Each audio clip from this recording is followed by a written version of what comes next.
Hello, friends, how are you? Welcome to our YouTube channel Dhyan Commerce, the key of success. Please like, subscribe, share, and press bell icon for notifications. Thank you. Hello all dear student, जय माता जी। ध्यान commerce के online lecture में आप सबका स्वागत है। हमारी सब्जेक्ट का नाम मैनेजमेंट अकाउंटिंग 1। ये जो हम सब्जेक्ट है ये हमने स्टार्ट किया है। उसमें यूनिट नंबर 1 का पहला चैप्टर जिसका नाम है मैनेजमेंट अकाउंटिंग ओवरव्यू, ये वाला चैप्टर हमने स्टार्ट किया है। आपको यूनिवर्सिटी पेपर स्टाइल याद करवाऊँ तो यूनिट 1 में टोटल 2 चैप्टर है। कितने चैप्टर है स्टूडेंट? 2 चैप्टर। पहला वाला मैनेजमेंट अकाउंटिंग ओवरव्यू जो ये वाला चैप्टर है, इसमें से 7 मार्क्स के 2 थ्योरी क्वेश्चन आएंगे। साथ में 14 मार्क्स में एक और चैप्टर है यूनिट 1 में, उसका नाम है फाइनेंशियल स्टेटमेंट। उसमें से परसेंटेज चेंज वाला सम आएगा 14 मार्क्स का, यानी 14 मार्क्स का बड़ा सम यूनिट 1 में। ऑप्शन में 7 मार्क्स के 2 थ्योरी क्वेश्चन ये वाले चैप्टर में से। ये चैप्टर हमने ऑलरेडी प्रीवियस लेक्चर में स्टार्ट किया हुआ है। 2-3 टॉपिक्स इसमें से देखे हुए थे। आज ये चैप्टर कंप्लीट होगा, प्योर थ्योरी चैप्टर आज कंप्लीट हो जाएगा। बट यूनिवर्सिटी वेटेज को ध्यान में रखो तो 14 मार्क्स का टोटल वेटेज है ये वाले चैप्टर का। तो शुरू करेंगे आज का ये lecture. Management accounting overview. Previous lecture में हमने कुछ इसमें से इंपॉर्टेंट टॉपिक देखे थे, जैसे कि मैनेजमेंट अकाउंटिंग का मीनिंग और कैरेक्टरिस्टिक्स। फिर हमने मोस्ट आईएमपी क्वेश्चन देखा था स्कोप। देन उसके बाद एक और मोस्ट आईएमपी क्वेश्चन जो प्रीवियस लेक्चर में देखा था वो था management accounting and financial accounting के बीच का डिफरेंस। आज हम ये लेक्चर में काफ़ी important topic exam related cover करने वाले हैं जो आपके लिए आईएमपी रहेंगे। और उसमें से सबसे पहला टॉपिक जो मैं स्टार्ट करने जा रहा हूँ वो है tools and techniques of management accounting. भाई टूल्स एंड टेक्निक यानी कि आप कह सकते हो मेथड्स, पर यहाँ पे ज़्यादातर मेथड वर्ड यूज़ नहीं किया जाता। एग्जाम में भी आपको यही पूछेंगे कि what is management accounting, explain is tools और टेक्निक, ये ज़्यादातर वर्ड यूज़ किया जाएगा। यानी अब हम ये जो टॉपिक पढ़ेंगे आपको ये पता होना चाहिए कि आगे जाके ये हमारे चैप्टर्स भी इसमें से कुछ बन जाएंगे। यानी मैनेजमेंट अकाउंटिंग के जो मेथड है वही हमें आगे हमारे यूनिट बनेंगे और वो चैप्टर्स हमें पढ़ने हैं। चलो सबसे पहले टेक्निक जो मोस्ट आईएमपी है वो है स्टैंडर्ड कॉस्टिंग। स्टैंडर्ड वर्ड पे कॉन्सेंट्रेट करोगे तो उसके 2-3 सिमिलर नाम भी है। स्टैंडर्ड यानी एस्टिमेटेड, और एक तीसरा नाम है प्री डिटरमाइंड, यानी कि आप अपनी कॉस्ट को पहले से प्री डिटरमाइन करते हो, एस्टिमेट किया जाता है। सपोज आप कोई प्रोडक्शन स्टार्ट कर रहे हो और आप पहले से अपनी मटेरियल, लेबर वगैरह कॉस्ट को पहले से एस्टिमेट कर रहे हो कि मेरी भाई ये मटेरियल की इतनी कॉस्ट जाएगी, ये हमारा इतना खर्चा होगा। तो जब आप कोई ऐसी प्री डिटरमाइंड कॉस्ट करते हो, एस्टिमेट करते हो, फिर जब एक्चुअल कॉस्ट होती है, यानी कि अगर प्रोडक्शन ख़त्म हो गया, फिर आपका जो कॉस्ट अराइज हुआ, आपका स्टैंडर्ड एंड एक्चुअल के बीच का आप डिफरेंस निकालोगे, उस डिफरेंस को बोला जाता है वेरिएंसेस। क्या बोला जाता है? वेरिएंसेस। तो जब ऐसे वेरिएंसेस अराइज होते हैं तो कंपनी के मैनेजमेंट फ्यूचर डिसीजन ले पाए, इसके लिए ये टेक्निक बहुत ही इंपॉर्टेंट है, स्टैंडर्ड कॉस्टिंग। ये आप ऑलरेडी TY BCom सेमेस्टर 6 में पढ़ने ही वाले हो। सो ये टॉपिक बहुत ही इंपॉर्टेंट रहता है। एक्चुअल एंड स्टैंडर्ड के डेटा को आप कंपेयर करते हो और वेरिएंसेस अराइज होता है। तो standard costing important technique of management accountancy. Second technique tools जिसको कह सकते हो मार्जिनल कॉस्टिंग। मार्जिनल का दूसरा सिमिलर वर्ड होता है वो है वेरिएबल कॉस्टिंग। आप जानते हो कि कोई भी प्रोडक्शन और कोई भी कॉस्ट हो तो उसके मोस्टली 2 टाइप्स होता है, variable and fix. Generally 2 types होता है। वेरिएबल यानी जो प्रोडक्शन के साथ इंक्रीज या डिक्रीज होता है, और फिक्स यानी कि आप एनी लेवल ऑफ प्रोडक्शन वो फिक्स रहता है। तो मार्जिनल का सिमिलर वर्ड है वेरिएबल कॉस्टिंग, यानी कि जो प्रोडक्ट, अगर आप डेफिनेशन या मैं आपको बता दूं, अगर आप प्रोडक्शन बढ़ा रहे हो तो जो बढ़ने के कारण जो कॉस्ट इंक्रीज होगी वो मार्जिनल कॉस्ट है। Definition: the cost which is increase और decrease 1 unit of product added और deducted is known as marginal costing. यानी कि अगर आप प्रोडक्शन का 1 यूनिट भी इंक्रीज या डिक्रीज करते हो, उसके कारण जो टोटल कॉस्ट में चेंज आएगा उसको बोला जाता है मार्जिनल कॉस्टिंग। एक तरह का वेरिएबल कॉस्टिंग है बच्चों, यानी वेरिएबल कॉस्टिंग को ही आप मार्जिनल कॉस्टिंग कह सकते हो। तो ये भी मैनेजमेंट की एक टेक्निक। थर्ड टेक्निक है जो आगे हम पढ़ चुके हैं, बजटरी कंट्रोल। बजट वर्ड से आप वाकिफ हो। बजट यानी कि estimation of income and expenditure for a future particular period. यानी कि अगर आप फ्यूचर पर्टिकुलर पीरियड के लिए अपनी इनकम और एक्सपेंडिचर को एस्टिमेट कर रहे हो तो उसको हम बजट कह सकते हैं। ये बजटरी कंट्रोल वर्ड है। यहाँ पे कंट्रोल का मतलब आपने जो बजट बनाया उस हिसाब से सारी एक्टिविटी होनी चाहिए, कोऑर्डिनेशन होना चाहिए, और वो जो बजट का टारगेट है वो फुलफिल हो, उसके लिए हमें कंट्रोलिंग करना है। तो ये कंट्रोलिंग करना, ये मैनेजमेंट अकाउंट की एक टेक्निक है कि बजट बनाने के बाद बजटरी कंट्रोल करना ज़रूरी है। ये वन ऑफ द चैप्टर भी है। ये हम यही सेमेस्टर में एक और थ्योरी चैप्टर आएगा, बजटरी कंट्रोल। वहाँ पे हम ये चैप्टर को और डीपली पढ़ने वाला है। नेक्स्ट टॉपिक जो टूल्स है मैनेजमेंट का, वो है हिस्टोरिकल कॉस्टिंग। कम यूज़ होने वाली टेक्निक। हिस्टोरिकल मतलब पास्ट, यानी the cost which is already incurred in past, जो पास्ट में अराइज हो चुकी है। ऐसी कॉस्ट के बेस पे आप अपने अकाउंट्स लिखते हो तो उसको बोला जाता है हिस्टोरिकल कॉस्टिंग, जो पहले से हो चुकी होती है। ये टॉपिक एग्जैक्ट स्टैंडर्ड कॉस्टिंग से अपोजिट है, यानी स्टैंडर्ड कॉस्टिंग प्री डिटरमाइन करता है, पहले से एस्टिमेट करता है, जबकि हिस्टोरिकल पास्ट डेटा को लेके अपने कॉस्ट प्रिपेयर करता है। तो ये स्टैंडर्ड कॉस्टिंग से एग्जैक्ट अपोजिट कॉस्ट है।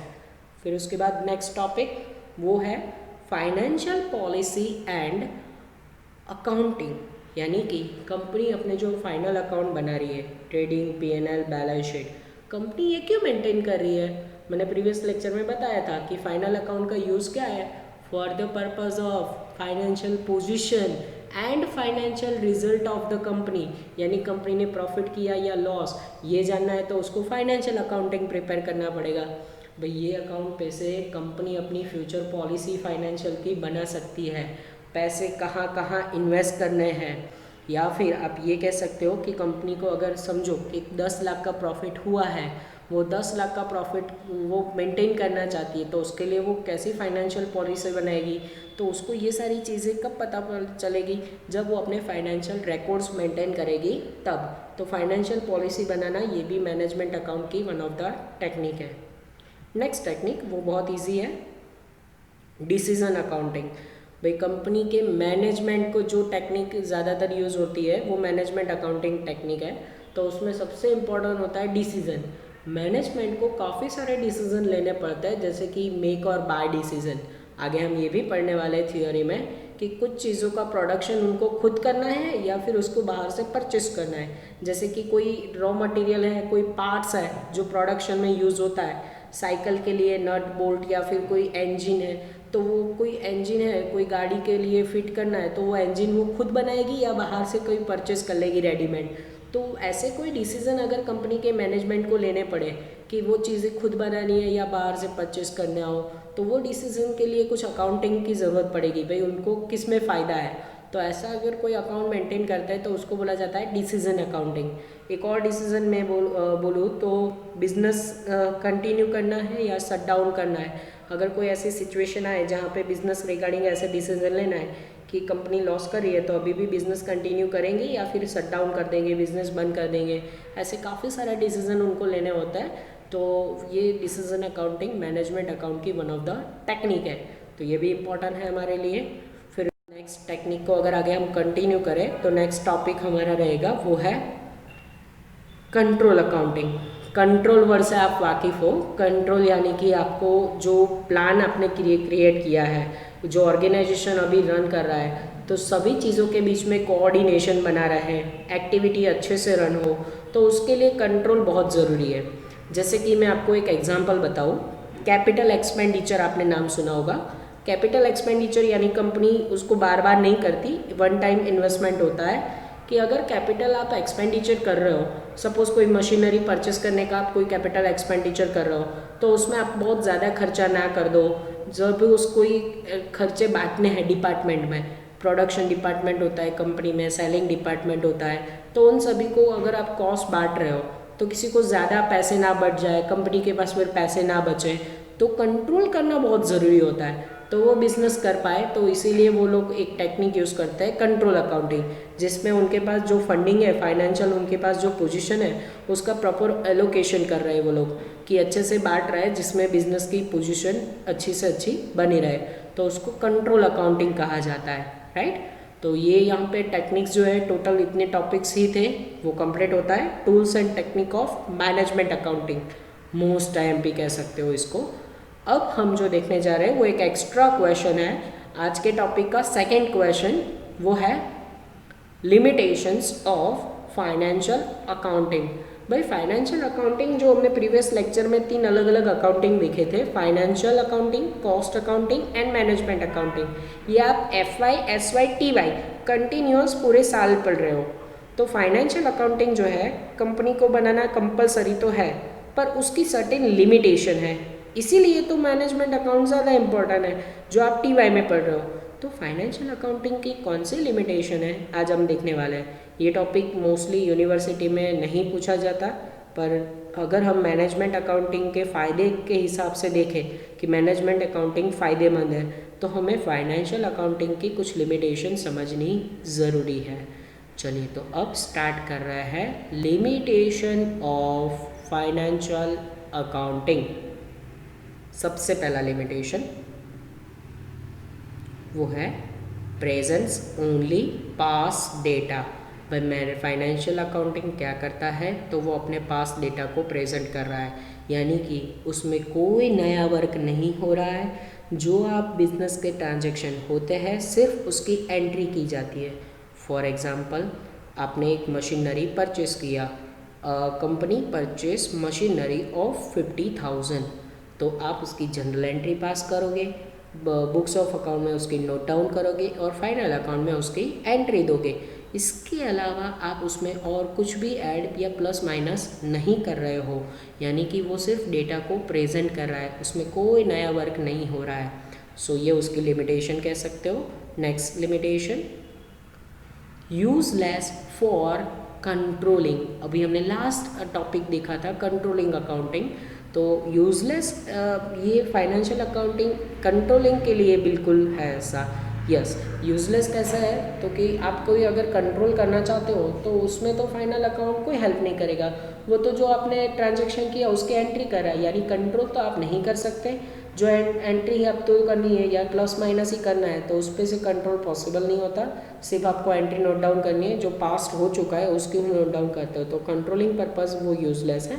नेक्स्ट टॉपिक वो है presence that figure not interpretation, यानी कि वो क्या करता है, सिर्फ पास्ट डेटा को दिखाता है, अगेन वही पॉइंट आ रहा है, उसको इंटरप्रिटेट नहीं करता, यानी कि अगर मशीनरी खरीदा है तो वो बिज़नेस के लिए क्यों ज़रूरी था वो नहीं दिखाता, सिर्फ आपने मशीन परचेस किया उसकी एंट्री आएगी, पर वो बिज़नेस के लिए ज़रूरी था नहीं था वो चीज़ें वो इंटरप्रिटेट नहीं कर पाएगा। तो ये फाइनेंशियल अकाउंटिंग की एक और लिमिटेशन है कि वो सिर्फ फिगर दिखाता है, उसको इंटरप्रिटेट नहीं करता। Next limitation, useless for taking decision. वो तो सही बात है कि आपको अगर बिजनेस के डिसीजन लेने हैं तो फास्ट फाइनेंशियल अकाउंटिंग के बेस पे आप डिसीजन नहीं ले पाओगे। सपोज बिजनेस में 1 लाख या 2-3 लाख का नुकसान हो रहा है, पर वो नुकसान क्यों हो रहा है जब तक आप ये नहीं जान पाओगे तब तक आप फाइनेंशियल अकाउंटिंग में जो लॉस हो रहा है उसका बेस पे फ्यूचर डिसीजन कैसे ले पाओगे, नहीं हो सकता। उसके लिए हमें कॉस्ट अकाउंटिंग मेंटेन करना पड़ता है और मैनेजमेंट अकाउंटिंग की कुछ टेक्निक यूज़ करनी पड़ती है, तब जाके हम उस पे से डिसीज़न ले पाता है। यानी कि अगर मैं मैनेजर हूँ तो मुझे अगर कोई डिसीज़न लेना है तो मेरी P&L के बेस पे मैं कोई डिसीज़न नहीं ले पाऊँगा, मुझे कुछ और भी टेक्निक यूज़ करनी पड़ेगी और जो मुझे सही रास्ता दिखाएगी, यानी फाइनेंशियल अकाउंटिंग यूजलेस है। फिर इसके बाद एक और जो लिमिटेशन है वो है failure to present data at various levels. भाई अलग अलग लेवल पे ये डेटा प्रेजेंट नहीं कर पाता, यानी कि ये सिर्फ है ना हमें बिजनेस की पोजीशन दिखाता है या प्रॉफिट या लॉस दिखाता है। कंपनी के जो टॉप लेवल है मैनेजमेंट, उसको कोई पर्टिकुलर इन्फॉर्मेशन प्रोवाइड नहीं करता, यानी उनको अलग अलग और भी टेक्निक यूज़ करनी पड़ती है बिजनेस के रिगार्डिंग डिसीजन लेने के लिए। ये जो फाइनेंशियल अकाउंटिंग है वो बिजनेस में हर बार काम में नहीं आता। तो दीज आर द लिमिटेशन। चलिए मैनेजमेंट अकाउंटिंग ओवरव्यू में नेक्स्ट टॉपिक हमारा difference between management accountancy and cost accountancy. भाई प्रीवियस लेक्चर में भी हमने एक डिफरेंस देखा था जो था management accountancy and financial accountancy के बीच का डिफरेंस। मैनेजमेंट एंड कॉस्ट के बीच का डिफरेंस आज हम देखने वाला है। दोनों डिफरेंस में से कोई एक डिफरेंस 100% आपकी यूनिवर्सिटी एग्जाम में होगा। पिछले 3-4 साल के पेपर आप देखोगे यूनिवर्सिटी के यूनिट 1 में, आपको ये दोनों में से कोई एक डिफरेंस 100% थियोरी में दिखेगा। तो ये दोनों डिफरेंस में से कौन सा आएगा ये तो नहीं बता सकते, पर ये दोनों में से एक तो आएगा ही आएगा 100%। तो एग्जाम को पॉइंट ऑफ व्यू से ये इंपॉर्टेंट है हमारे लिए। चलिए डिफरेंस की शुरुआत करेंगे। 3 कॉलम होगी डिफरेंस में। पहली कॉलम ऑलवेज रहेगी पॉइंट्स, सेकंड कॉलम आएगी मैनेजमेंट अकाउंटेंसी, थर्ड कॉलम हम लेंगे कॉस्ट अकाउंटेंसी। और देखो डिफरेंस में भी आपको ये मैंने बताया हुआ है कि सीरियल नंबर की कॉलम कभी नहीं बनानी है, पॉइंट्स की कॉलम ऑलवेज बनाओ जिससे आपका डिफरेंस का प्रेजेंटेशन अच्छा रहे। और आपको ये भी बताया हुआ है कि आपको बुक्स में या कहीं और जगह पे अगर कुछ पॉइंट्स नहीं दिए गए तो एक कॉमन पॉइंट है, सबसे पहला पॉइंट होना चाहिए आपका मीनिंग। कोई भी टॉपिक के मीनिंग आपको समझा देना है, तो पहला टॉपिक हमारा भी रहेगा पॉइंट्स में मीनिंग। उसमें मैनेजमेंट में a method provides necessary accounting information to management so that they can take important decision for future regarding business activity। भाई जो मेथड बिजनेस की अकाउंटिंग इंफॉर्मेशन मैनेजमेंट को पास ऑन कर रहा है, किसके लिए? क्योंकि बिजनेस की जो फ्यूचर एक्टिविटी करने वाले हैं उसके रिगार्डिंग डिसीजन लेने के लिए। तो जो मेथड मैनेजमेंट के लिए जो उनको हेल्पफुल रहती है डिसीजन मेकिंग के लिए, उसको हम कहेंगे मैनेजमेंट अकाउंटेंसी। सामने cost accountancy, a method which is used to find out cost per unit and help to determine selling price of product is known as cost accounting. भाई ऐसी अकाउंटिंग मेथड जो आपको cost per unit find out करके दे और जो business को अपनी selling price ढूंढने में हेल्प करे उसको हम कहेंगे कॉस्ट अकाउंटेंसी। तो वो इसका डेफिनेशन भी इजी है। पहला टॉपिक आपका ऑलवेज होना चाहिए डिफरेंस में मीनिंग। सेकंड हम यहाँ पे लेंगे उसके जैसा ही ऑब्जेक्ट मैनेजमेंट में, to give guidelines to the management for decision making process. भाई जो डिसीजन लेने में मैनेजमेंट को हेल्प करे वही उसका ऑब्जेक्टिव रहता है मैनेजमेंट अकाउंटेंसी का। यानी मैनेजमेंट अकाउंटेंसी का ऑब्जेक्ट क्लियर है कि आपको डिसीजन मेकिंग करना है, तो उसके लिए वो प्रिपेयर किया जाता है। तो कॉस्ट अकाउंटेंसी का ऑब्जेक्ट क्या है? Cost accounting is preliminary concern with cost record, collect, analysis on present the cost data before management।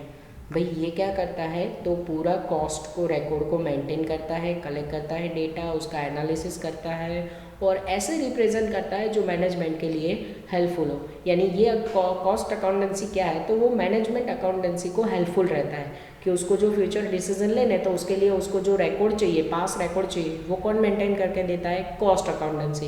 यानी कि आप कह सकते हो कि मैनेजमेंट अकाउंटेंसी कॉस्ट अकाउंटेंसी के ऊपर डिपेंड्स है, वो उसको बिना नहीं पॉसिबल हो सकता, राइट। चलिए डिफरेंस को आगे कंटिन्यू करते हुए अब नेक्स्ट पॉइंट रहेगा प्रिपेयरिंग डेटा, और उसमें सबसे पहले management account is concerned with future and present data for more than 1 year. भाई यहाँ पर मैनेजमेंट अकाउंटिंग जो डेटा प्रेजेंट करता है ना, वो सिर्फ 1 साल के लिए नहीं होता, यानी कि 1 से ज़्यादा साल के लिए हो सकता है। आप 3-4 साल के डेटा को लोगे, उसके ऊपर से 3-4 साल का एस्टिमेशन भी करोगे, तो ऐसा ज़रूरी नहीं है कि मैनेजमेंट सिर्फ अकाउंटिंग सिर्फ 1 साल के लिए हो, वो 1 से ज़्यादा साल के लिए ही ऑलवेज होता है। यानी कि यहाँ पे 1 साल का कोई कॉन्सेप्ट नहीं है, 1 से ज़्यादा साल के लिए डेटा प्रिपेयर किया जाता है। सामने cost collects and present data for 1 year. भाई कॉस्ट अकाउंटिंग ऑलवेज 1 साल का ही होता है। अगर आप 1 साल की कॉस्ट निकाल रहे हो कि इस साल कितना प्रोडक्शन कॉस्ट हुआ, इस साल का हमें टोटल खर्चा कितना हुआ, तो कॉस्ट अकाउंटिंग ऑलवेज 1 साल का होता है। नेक्स्ट पॉइंट वो रहेगा कंट्रोल। मैनेजमेंट अकाउंट में management account is concerned with profitability, productivity and other aspects which are of interest of management. भाई मैनेजमेंट अकाउंटिंग कंट्रोल किस किस चीज़ पे करना चाहता है, तो प्रॉफिटेबिलिटी पे वो कंट्रोल करना चाहते हैं, यानी कि उनकी प्रॉफिटेबिलिटी बनी रहे ऐसा वो लोग चाहते हैं। Productivity time to time increase हो ऐसा वो लोग चाहते हैं। और मैनेजमेंट काफ़ी चीज़ों में इंटरेस्ट लेते हैं, यानी यहाँ पे बहुत सारी चीज़ों को कंट्रोल किया जाता है। जबकि कॉस्ट अकाउंट में cost accountancy generally makes use of standard costing budgetary control for control purposes। भाई यहाँ पर मैनेजमेंट अकाउंटेंसी के एग्जैक्ट अपोजिट कॉस्ट अकाउंटिंग क्या कर रहा है, तो वो स्टैंडर्ड कॉस्टिंग और बजटरी कंट्रोल जैसी टेक्निक को यूज़ करके बिजनेस का जो कंट्रोल प्रोसेस है वो लोग करते हैं, यानी कि बहुत कम टेक्निक को यूज़ करके बिजनेस को कंट्रोल किया जाता है। नेक्स्ट पॉइंट रहेगा वो है स्कोप। स्कोप बहुत ईजी टॉपिक रहेगा। The scope of management accountancy is wider than cost account, यानी कि मैनेजमेंट अकाउंटेंसी का स्कोप वाइडर है, बड़ा स्कोप है, यानी कि उसमें ज़्यादा काम करने पड़ते हैं। जबकि कॉस्ट अकाउंटेंसी में the scope of cost account is limited than their areas. भाई ये उसका स्कोप थोड़ा सा लिमिटेड है। चलिए स्कोप के बाद नेक्स्ट टॉपिक है वो है पोजीशन। ये पॉइंट उसमें मैनेजमेंट में the management accountant occupies a higher position in organisation setup. भाई यहाँ पे मैनेजमेंट अकाउंटेंसी में जो मैनेजमेंट अकाउंटेंट होता है उसकी पोजीशन दूसरे एम्प्लॉय से थोड़ी अपर होती है, यानी कि उसकी पोजीशन थोड़ी हायर है। जबकि cost accountant has lower status as compare to management account. भाई मैनेजमेंट जो अकाउंटेंट होता है, यानी कि जो कॉस्ट अकाउंटेंट से उसकी पोस्ट थोड़ी हायर होती है, जबकि कॉस्ट अकाउंटेंट की पोस्ट थोड़ी लोअर होती है, क्योंकि और जाहिर सी बात है वो बिजनेस का नॉर्मल एम्प्लॉयड है। जबकि मैनेजमेंट अकाउंट के लिए बहुत सारी स्किल की ज़रूरत पड़ती है, राइट। चलिए डिफरेंस को आगे कंटिन्यू करते हुए अब नेक्स्ट पॉइंट वो रहेगा प्लानिंग में the management accounting concern with the short term as well as long term planning, यानी कि मैनेजमेंट अकाउंटेंसी में काफ़ी बार short term as well as long term planning भी होती है। जैसे कि बिजनेस में कौन सा प्रोडक्शन करना है वो शॉर्ट टर्म है, पर अपना कैपिटल एक्सपेंडिचर कहाँ कहाँ इन्वेस्ट करना है वो एक तरह का लॉन्ग टर्म प्लानिंग है। तो मैनेजमेंट को दोनों तरह की प्लानिंग करनी पड़ती है, short term as well as long term. जबकि cost accounting is mostly concern with short term planning, यानी कॉस्ट अकाउंटेंसी में ओनली शॉर्ट टर्म प्लानिंग हो सकती है। चलिए आप ये तो आप आराम से समझा पाओगे। नेक्स्ट है period. Management accounts excused plan for more than 1 year. भाई मैनेजमेंट अकाउंटिंग क्या करता है, तो 1 साल से ज़्यादा की प्लान बनाता है, यानी कि वो उसका जो पीरियड होता है अकाउंट का वो 1 से ज़्यादा साल का होता है। जबकि cost account exclude plan for mostly 1 year, यानी कि ये लोग क्या करते हैं 1 साल का ही प्लान बनाते हैं। कोई भी प्लानिंग करते हैं तो वो 1 साल का ही होता है, यानी पीरियड जो होता है अकाउंटिंग का वो है 1 साल का। नेक्स्ट एंड लास्ट टॉपिक वो है इंक्लूड्स। मैनेजमेंट अकाउंटेंसी में the management accountancy not working without inclusion of cost accounting. भाई मैनेजमेंट अकाउंटिंग के लिए कॉस्ट अकाउंटिंग डेटा होना ज़रूरी है, यानी कि मैनेजमेंट अकाउंट डिपेंड्स करता है कॉस्ट अकाउंटिंग पे। जबकि cost accounting work without inclusion of management accountancy. भाई कॉस्ट अकाउंट के लिए मैनेजमेंट अकाउंट की ज़रूरत बिल्कुल नहीं है। कॉस्ट अकाउंट के लिए आपको पता है कौन सा अकाउंट की ज़रूरत पड़ती है, फिनेंशियल अकाउंटिंग, यानी कि सब एक तरह की चेन है। फाइनेंशियल पे से कॉस्ट डेटा प्रिपेयर होता है, कॉस्ट एंड फिनेंस पर से मैनेजमेंट डेटा प्रिपेयर होता है, यानी कि ये दोनों एक दूसरे पे डिपेंडेंट है ऐसा कह सकते हो। यानी मैनेजमेंट कॉस्ट पे डिपेंड है और कॉस्ट है फिनेंस पे डिपेंड, राइट। तो ये आपका डिफरेंस यहाँ पे कंप्लीट होता है। मैंने आपको काफ़ी सारे पॉइंट समझाए हैं, जिसमें से आपको जितने पॉइंट याद रहे उतने आप एग्जाम में एक्सप्लेन कर सकते हो। चलिए अब नेक्स्ट टॉपिक जो हम देखने जा रहे हैं वो है एडवांटेजेस, दैट मीन्स मेरिट, और उसको हम कह सकते हैं यूजेस ऑफ मैनेजमेंट अकाउंटेंसी, यानी कि मैनेजमेंट अकाउंटेंसी के फ़ायदे। स्टूडेंट, ये टॉपिक आपको ना ही टेक्स्ट बुक में दिखाई देगा और ना ही आपको ध्यान कॉमर्स के मटेरियल में भी होगा, पर लास्ट ईयर आपको ये क्वेश्चन पूछा था यूनिवर्सिटी ने, तो इसके लिए मैं ये आपको अभी ऑनलाइन लेक्चर में इसके पॉइंट समझा रहा हूँ। जब भी क्लास में भी ये टॉपिक करता है तो मैं एक्स्ट्रा ये इसको लिखवा ही देता हूँ कि एडवांटेजेस क्या है मैनेजमेंट अकाउंटेंसी के, आपको यूनिवर्सिटी में पूछा गया है। वैसे कई बच्चे characteristics of management accountancy and scope के ऊपर से आप ये एडवांटेजेस लिख सकते हो, पर उसकी प्रॉपर पॉइंट्स कैसे लिखे जाते हैं ये अभी मैं आपको ये लेक्चर में सिखाऊंगा। तो चलिए स्टार्ट करते हैं कि ये मैनेजमेंट अकाउंटिंग जो हम पढ़ रहे हैं उसके फ़ायदे क्या है। सबसे पहला फ़ायदा मैनेजमेंट अकाउंटेंसी का वो है इंक्रीज इन एफिशिएंसी। भाई ये एफिशिएंसी को इंक्रीज कर रहा है, यानी कि आपको ऐसा प्रोडक्टिव वर्क करवा रहा है जिसमें आपकी काम करने की क्षमता बढ़ी जाएगी। प्रॉफिटेबिलिटी कैसे इंक्रीज की जाती है, प्रोडक्टिविटी कैसे इंक्रीज की जाती है, बिजनेस कैसे अपना प्रॉफिट ज़्यादा कर सकता है, कम से कम वेस्टेज कैसे किया जाता है, मैक्सिमम यूज़ ऑफ रिसोर्सेज कैसे किए जाते हैं, ये सारे कौन सोचता है? मैनेजमेंट सोचता है। तो मैनेजमेंट अकाउंटेंसी होगी तो आपकी एफिशिएंसी जाहिर सी बात है इंक्रीज़ होगी। अब देखो मैंने हर एक टॉपिक के साथ एक इमेज भी लिया है ताकि आपको टॉपिक समझने में और आसानी हो, और वैसे भी ये टॉपिक तो एक्स्ट्रा है, तो आप मैनेजमेंट अकाउंटेंसी के ये जो सारे पॉइंट्स हैं आप अच्छे से समझोगे और उसको कहीं ना कहीं राइट डाउन करोगे जिससे आप ये भूल ना जाओ कि ये भी यूनिवर्सिटी में आ सकता है। नेक्स्ट एडवांटेजेस वो है इफ़ेक्टिव प्लानिंग। सीधी सी बात है, मैनेजमेंट यानी जो बोर्ड ऑफ डायरेक्टर होता है उनका मेन काम क्या है? बिजनेस अगर अच्छे से चलाना है तो प्रॉपर प्लानिंग होना चाहिए। देखो management without planning, directing, organisation and controlling नहीं हो सकता।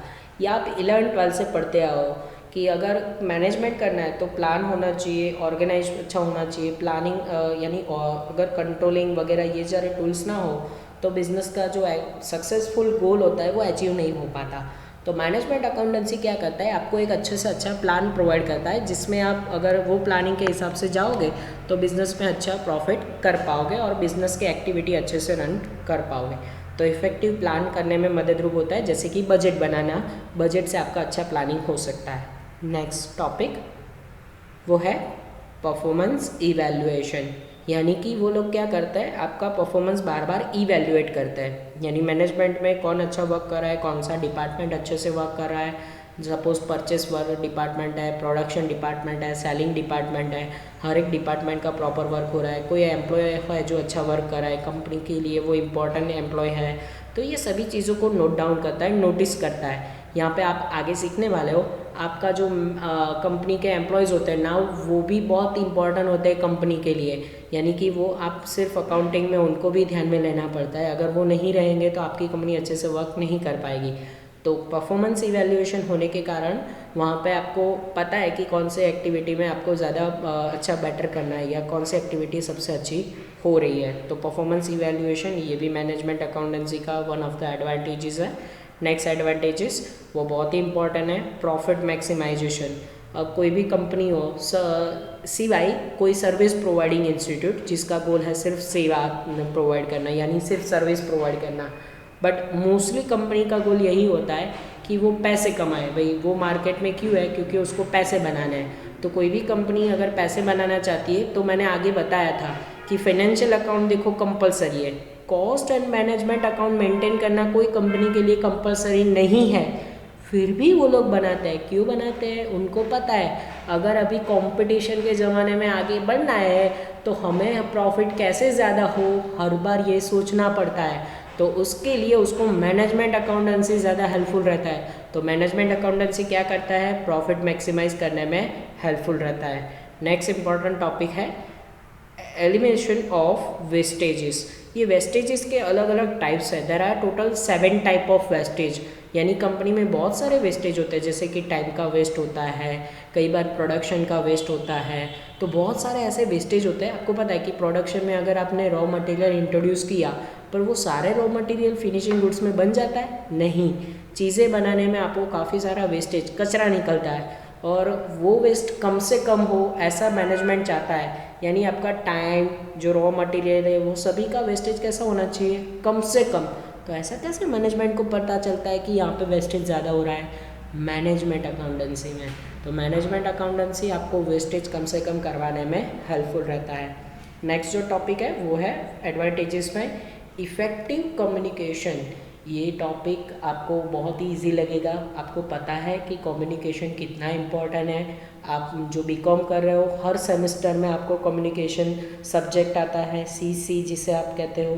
तो इफ़ेक्टिव कम्युनिकेशन होना ज़रूरी है। कंपनी के पॉइंट ऑफ व्यू से अगर हम बात करें, अगर एक दूसरे डिपार्टमेंट के बीच कोई कम्युनिकेशन ना हो या उसमें आपको समझने में अंडरस्टैंडिंग लेवल ना हो तो काफ़ी सारे प्रॉब्लम फेस करने पड़ते हैं। जैसे कि एक एग्जांपल आपको बताऊँ, जैसे प्रोडक्शन डिपार्टमेंट है वो परचेस डिपार्टमेंट पे ऊपर डिपेंड है।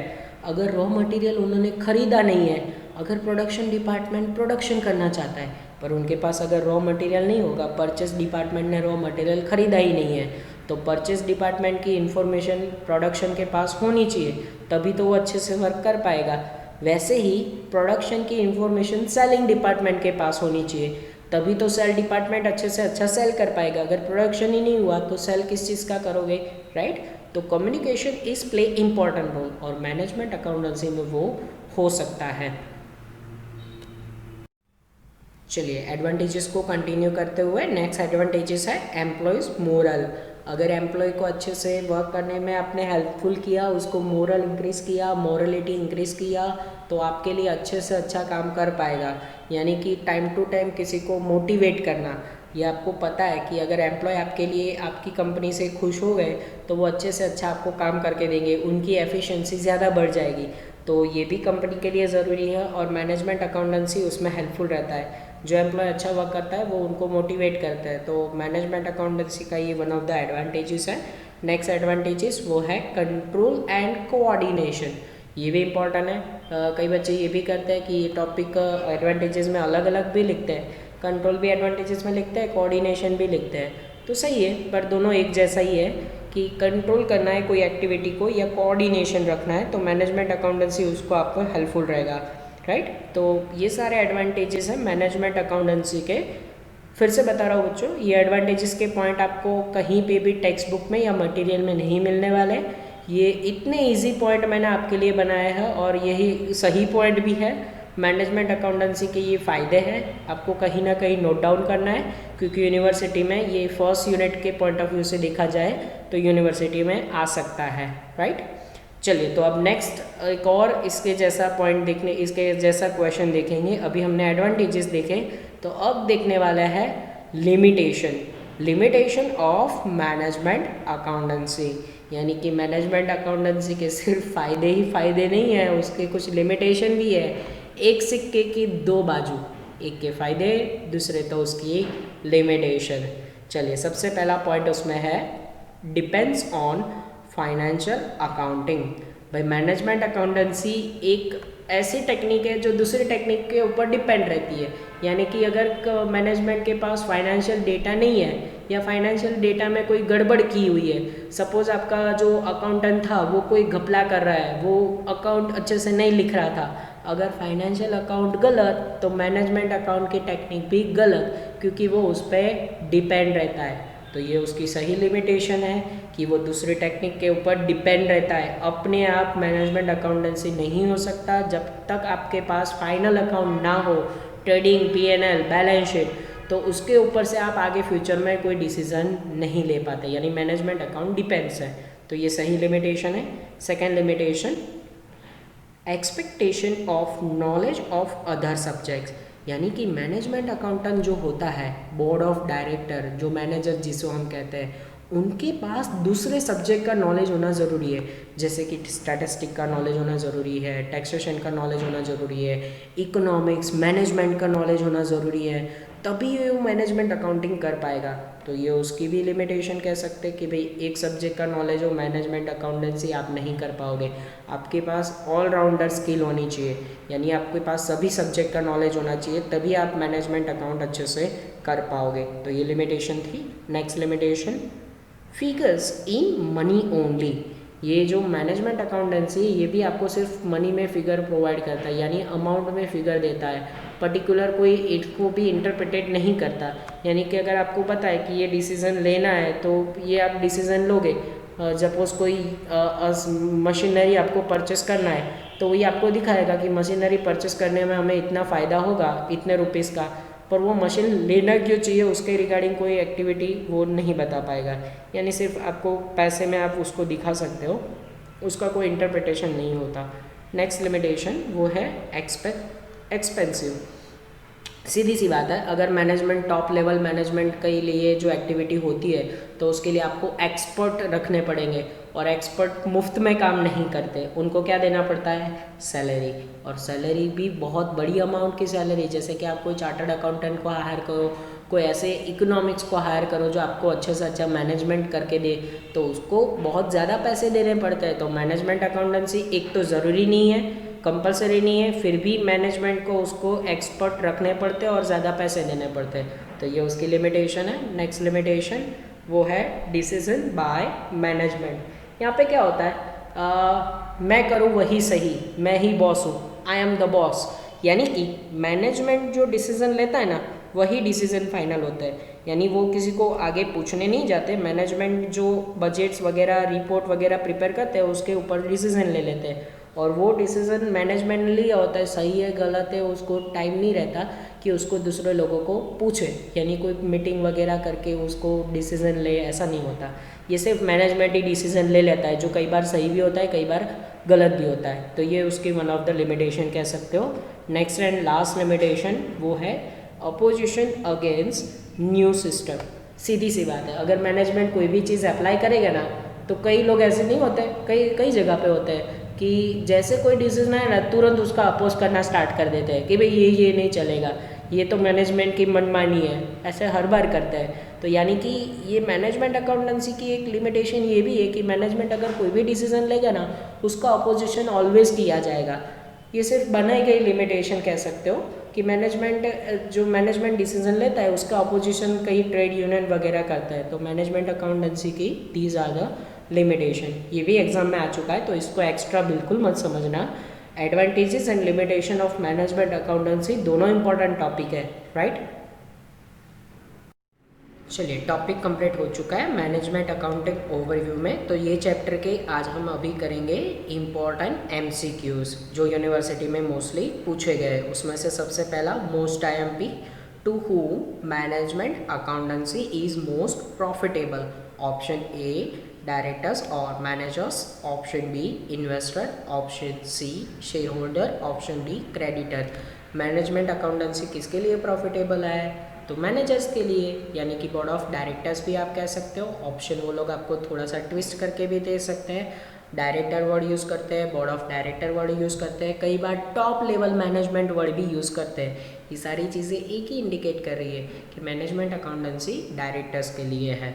चलिए दूसरा MCQ number 2, dash is not use in management accountancy. Option A unit costing, option B marginal costing, option C budgetary control, option D standard costing. भाई नीचे में से कौन सा मैनेजमेंट अकाउंटेंसी यूज़ नहीं करता? यानी कि आज ही हमने देखा था tools and techniques of management accountancy, तो कौन सी टेक्निक नहीं है? आंसर ए यूनिट कॉस्टिंग, वो मैनेजमेंट की टेक्निक नहीं है। इसके अलावा आपको ऑपरेटिंग कॉस्टिंग भी ऑप्शन दे सकता है। तो यानी कि जो मैनेजमेंट की टेक्निक ना हो ऐसे आपको ऑप्शन दिए गए होंगे, आपको मैनेजमेंट अकाउंटेंसी की टेक्निक पता होना चाहिए तो आप ये एमसीक्यू सॉल्व कर पाओगे।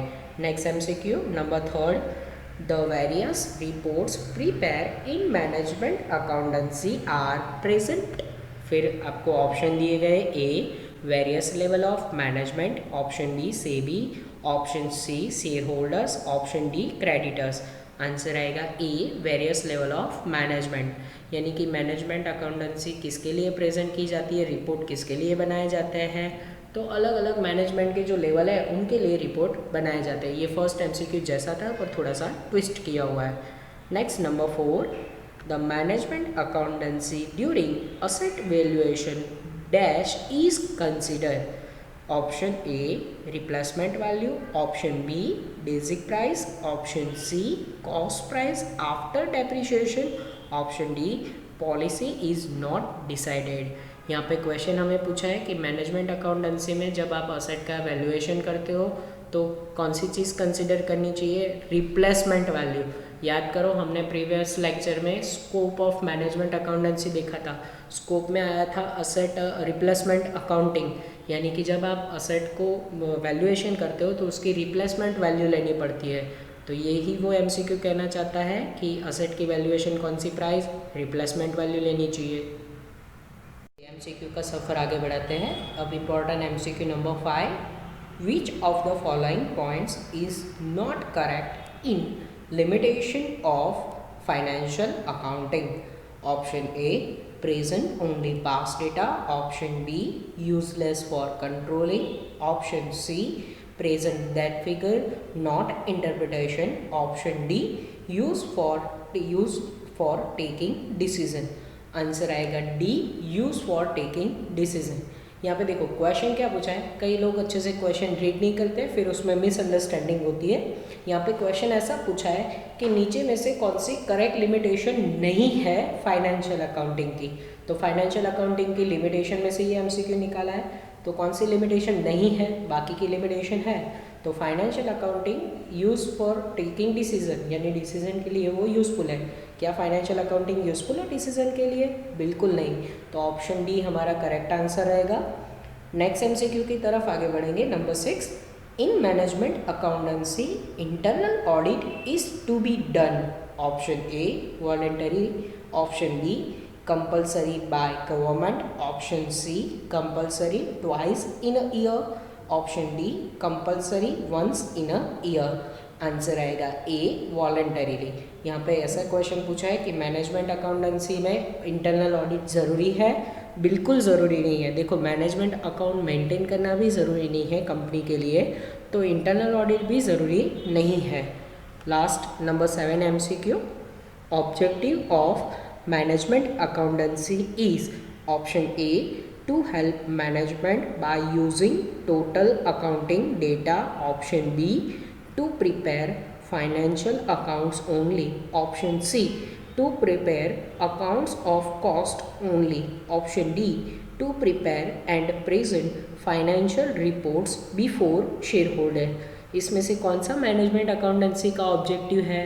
तो ऑप्शन ए ही आएगा, हेल्प मैनेजमेंट, यानी कि मैनेजमेंट अकाउंटेंसी को ही वो ऐसा अकाउंटिंग है जो मैनेजमेंट के लिए ज़रूरी है।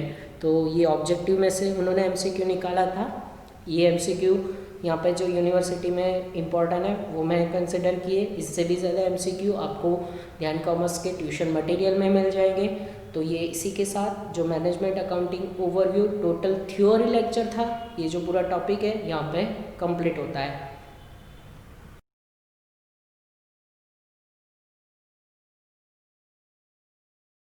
Please like, subscribe, share and press bell icon for notifications.